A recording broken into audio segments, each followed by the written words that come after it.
Children, how are you? Fine. Did you take your footnote from your parents? Yes, ma'am. Did you call your grandparents? Yes, ma'am. Okay. Did you complete your homework? Yes, ma'am. Okay. Now we are starting our unit 5. Okay. So unit 5 in Hindi lo ఏమంటారంటే ఇకాయి 5. ఓకేనా? So ఇందులో 2 lessons ఉంటాయి. First lesson is Dadima and second lesson is Kancha. Okay. అసలు మనకి ఈ unit లో ఏముంటాయి అనేది నేను మీకు కూడా ఎక్స్ప్లెయిన్ చేస్తాను.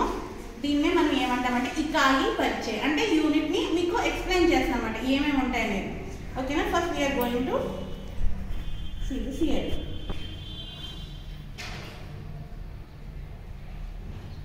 इकाई परसेंट असल यूनिट ये होता है. इस इकाई में हम एनसीईआरटी की पाठ्य पुस्तक वसंत से दादिमा तथा कंचा पाठ पढ़ेंगे. इंదులో మనం ఏం చదువుకుంటాం అంటే ఫస్ట్ వసంత్ అనే బుక్ నుంచి మనకి दादिमा అలాగే కంచా అనే పాఠాలు ఉంటాయి.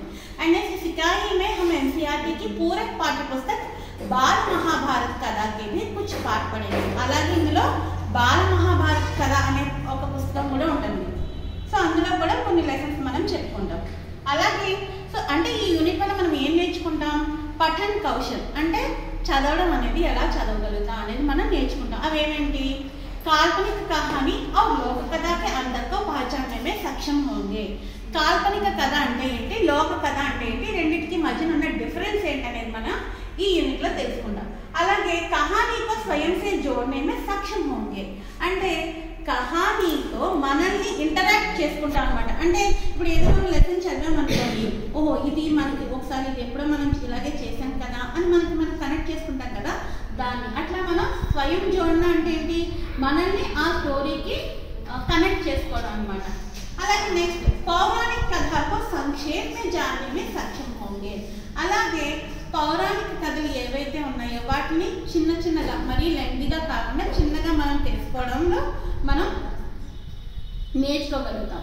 అలాగే నెక్స్ట్ ఇంకొకటి ఏం చేస్తాం ఈ ఇకాయిలో, వాచన్ और శ్రవణ్. వాచన్ అంటే ఏంటి? చదవడం. శ్రవణ్ అంటే వినడం. కహానీ కా వాచన్ करने में सक्षम होंगे అంటే కథని చదవడం అనేది మనకి బాగా వస్తుంది. అలాగే కహానీ సున్కర్ अपने विचार प्रस्तुत करने में सक्षम होंगे. ఇంకా ఏం చేయొచ్చు మనం? కథ విని దాంట్లో ఉన్న ఆలోచనలు ఏంటి, మన భావాలు ఏంటి అని మనం చెప్పగలుగుతాం అన్నమాట. సో ఇది కూడా మనం నేర్చుకుంటాం ఈ యూనిట్లో. ఇంకా భాషా అధ్యయనం. భాషా అధ్యయనం మీన్స్ వ్యాకరణ అనమాట, గ్రామర్. ఇందులోని గ్రామటికల్ పాయింట్స్ కూడా మనం నేర్చుకుంటాం. ఏమేంటవి? నిపాత్ కి అవధారణ సే పరిచిత్ హోంగే. నిపాత్ అంటే ఏంటి మనకి తెలుస్తుంది. ఇంకా పర్యాయవాచి శబ్ద్. పర్యాయవాచి శబ్ద్ అంటే ఏంటో తెలుసుకోవచ్చు. ఇంకా పదపరిచయం. పదపరిచయం అంటే ఏంటో కూడా మనం తెలుసుకోవచ్చు. అలాగే లేఖన్ కౌశల్ అంటే చూడండి, మనం మామూలుగా వినేస్తాం, క్వశ్చన్స్ చూసి రాసుకుంటాం. అలా కాకుండా మనం ఓన్గా ఎలా రాయాలో ఇందులో కూడా మనకి తెలుస్తుంది అనమాట. ఇంకేం తెలుసుకుంటాం? చిత్రవర్ణన కర్ణమే సక్షం హోంగి అంటే ఒక పిక్చర్ని వర్ణించడం అనమాట. ఏదైనా మనం ఒక పిక్చర్ ఇచ్చామనుకోండి, దాన్ని మీరు ఓన్గా రాయగలుగుతారు. అలాగే సంవాద్ లేఖనమే సక్షం హోంగి. సంవాద్ అంటే ఏంటి? బాత్చిత్ కన్నా, ఇద్దరు మనుషులు మాట్లాడుకుంటారు కదా, దాన్ని సంవాద్ అని అంటారు. అది కూడా మీరు రాయగలుగుతారు ఓన్గా. సో ఇవన్నీ డే ప్లాన్ వైజ్ మీకు ఏ రోజు ఏం చెప్తారు ఇవన్నీ కూడా మీకు డే బై డే ఉంటాయి.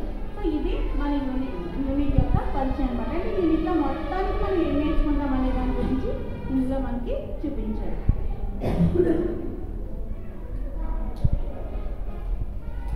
సరే, ఇప్పుడు చూడండి, కహానిక విశ్లేషణ और उसका वाचन అంటే మనం ఏదైనా ఒక కథని చదవాలనుకోండి, ఫస్ట్ ఆఫ్ ఆల్ మనం ఏం చేస్తాం?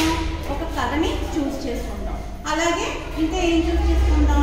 ఆ కథా వస్తువుని చూస్ చేసుకుంటాం. మళ్ళీ దాన్ని వాచన చేస్తాం. వాచన అంటే ఏంటి? చదవడం. సో ఇప్పుడు రెగ్యులర్గా చూడండి, ఇప్పుడు మీ చుట్టుపక్కల స్కూల్లో కానీ లేకపోతే మన స్కూల్లో కానీ ఎక్కడైనా కానీ వాచనకి సంబంధించినటువంటి కాంపిటీషన్స్ జరుగుతూ ఉంటాయి. వాచనకి సంబంధించిన కాంపిటీషన్స్ అంటే ఏదైనా ఒక కథని చెప్పడం అన్నమాట. ఓకేనా? కథని చెప్పడం మీద కాంపిటీషన్స్ ఉంటాయి. సో అలాంటివి ఏమైనా మీరు ఎప్పుడైనా చూసారా? చెప్పండి మేడం, ఎప్పుడైనా చూసారా? సో ఎందుకంటే కథని చదవడంలో కూడా ఒక పద్ధతి ఉంటుంది. ఎలాగా? కథని మనం మామూలుగా చూసి చదివేసినట్టుగా చదివేయకూడదు.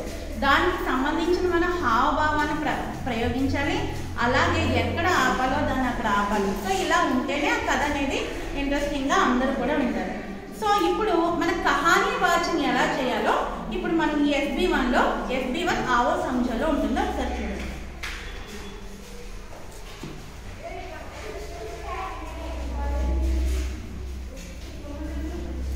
చూడండి, కహానీ వాచన్ అంటే ఫస్ట్ కథని చదవాలంటే మనకి ఏమేమి ఉండాలి?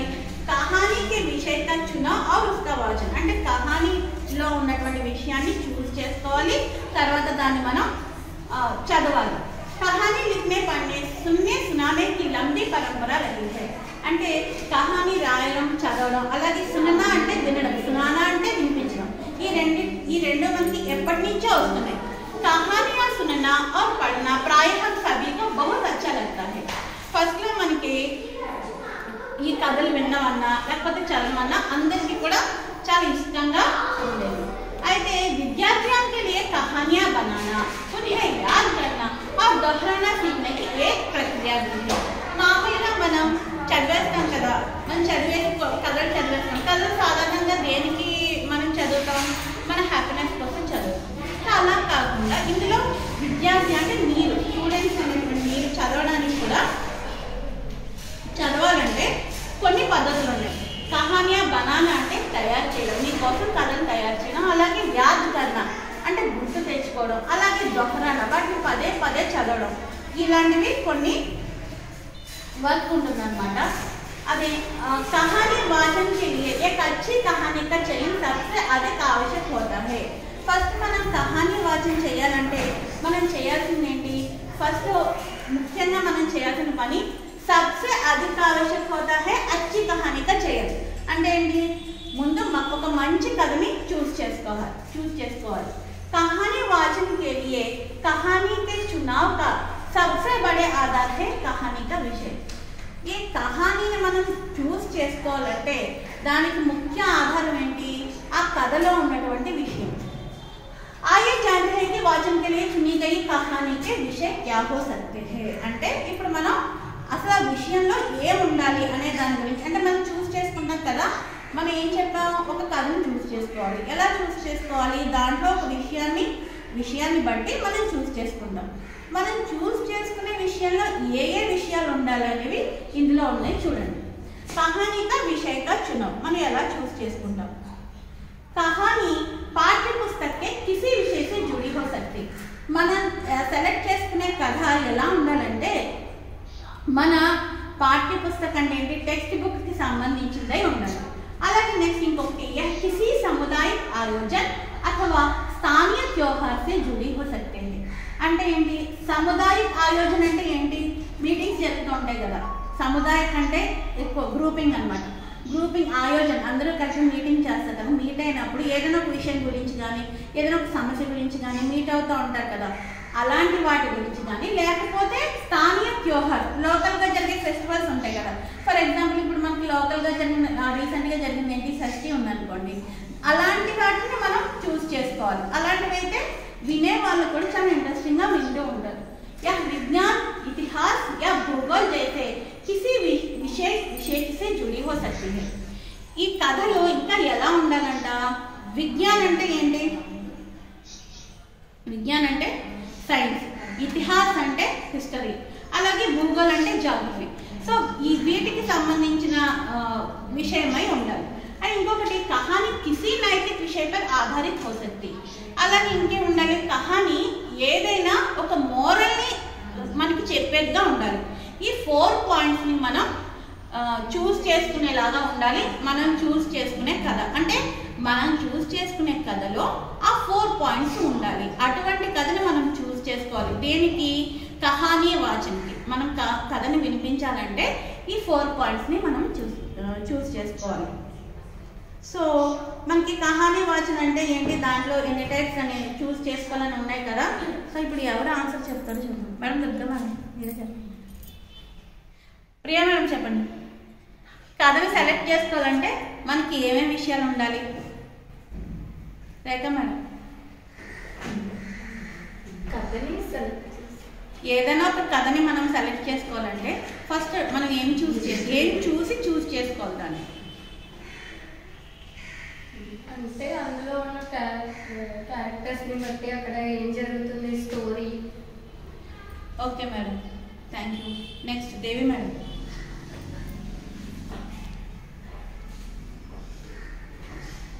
Okay, so first of all I set 4 points. First ఏం చెప్పాను, పాఠ్య పుస్తకానికి రిలేటెడ్గా ఉండాలి. నెక్స్ట్ ఏదైనా ఒక స్థానియ ఫెస్టివల్కి సంబంధించిందే ఉండాలి. స్థానిక ఫెస్టివల్ అంటే మీకు ఫర్ ఎగ్జాంపుల్ షష్ఠి, మొన్న షష్ఠి జరిగింది కదా, అలాగా మన లోకల్ ఫెస్టివల్కి సంబంధించి ఉండాలి. అలాగే ఇంకొకటి ఏంటి, మనం చెప్పే కథలో సైన్స్కి సంబంధించి ఉండొచ్చు, హిస్టరీకి సంబంధించి ఉండొచ్చు, ఇంకా భూగోళకి సంబంధించి ఉండొచ్చు.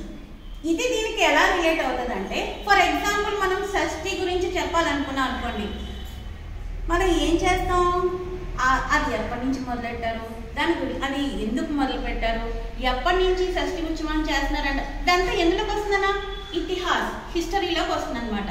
సో ఇట్లాగా. అలాగే భూగోళం, జాగ్రఫీలో ఎక్కడ ఉంటుంది, ఏంటి ఆ ప్లేస్ యొక్క ప్రత్యేకత ఏంటి, ఇట్లా అన్నీ కూడా ఆ విషయాలన్నీ కూడా అందులో ఉండాలి మనం దాని గురించి చెప్పేటప్పుడు.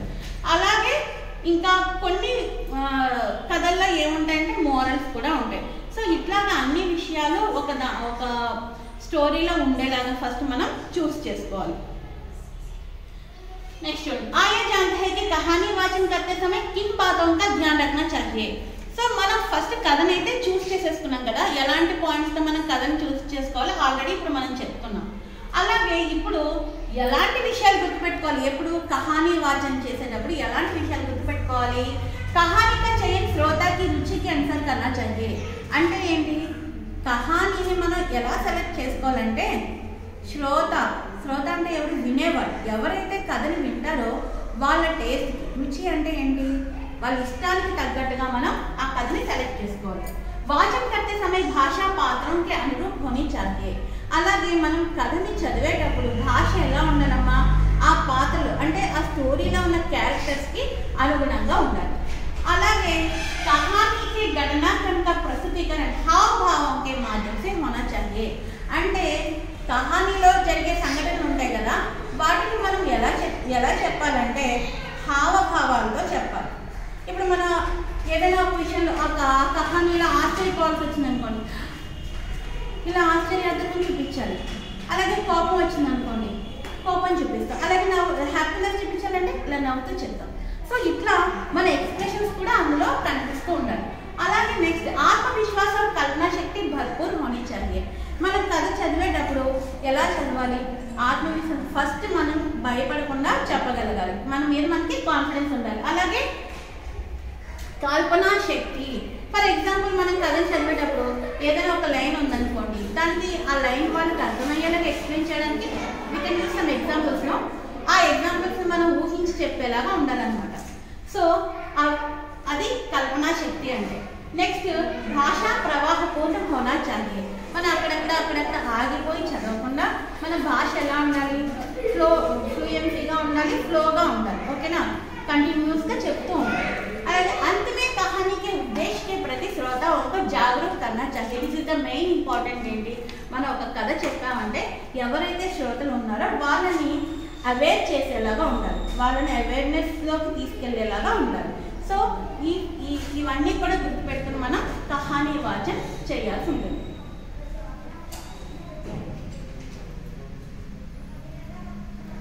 Okay, then we will go to one కహానీ వాచన్. కహానీ వాచన్కి సంబంధించి ఒక కహానీ ఇప్పుడు నేను చదువుతాను, ఒకసారి చూడండి. కహానీ కా నామ్ క్యా హై, కछुआ और खरगोश.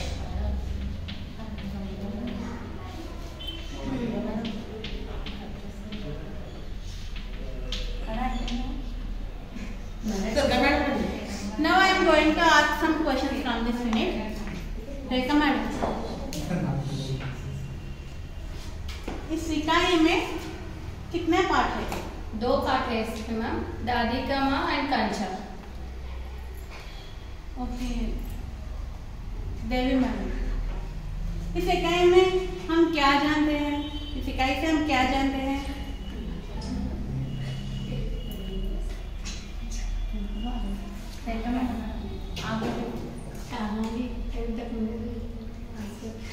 हाँ, कहानी वाचन. कहानी वाचन कैसे करना और इसमें क्या और इसको जब हम सीखते हैं। ओके माँ, थैंक यू।